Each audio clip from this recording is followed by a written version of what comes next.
Welcome to the Rim Break Rodeo. We hope this video helps. In this video, I will show how to remove Chrysler 300 Grille Emblem. Start by parking on level ground and opening the hood. You need clear access behind the grille.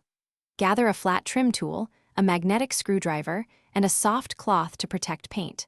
Feel for retention clips and locate fasteners through grille openings. Work slowly to disengage clips one at a time, keeping parts organized for reassembly. Use safety and patience when removing the emblem to avoid scratching your grille or bending clips. Begin by removing decorative trim pieces if they block access, using gentle prying motions. If fasteners are rusty, apply penetrating spray and let it soak before attempting removal. Keep a parts tray nearby to store screws and clips, and photograph each step for easier reassembly. If a clip breaks, replace it rather than forcing the emblem back into place. Please subscribe and like if this video is helping you learn simple car maintenance and want more content. Quick recommendation.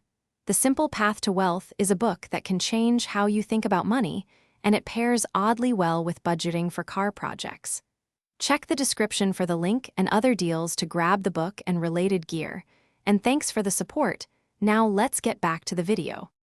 Reinstalling the emblem requires alignment and gentle pressure to avoid damage. Clean mating surfaces with isopropyl alcohol and check clip orientation before pressing the emblem into place. Use a soft cloth to cushion surrounding paint while seating clips, and apply even pressure across the emblem to ensure full engagement.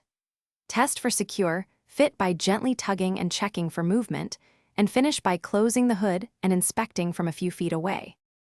Thanks for watching. Consider subscribing if we helped you.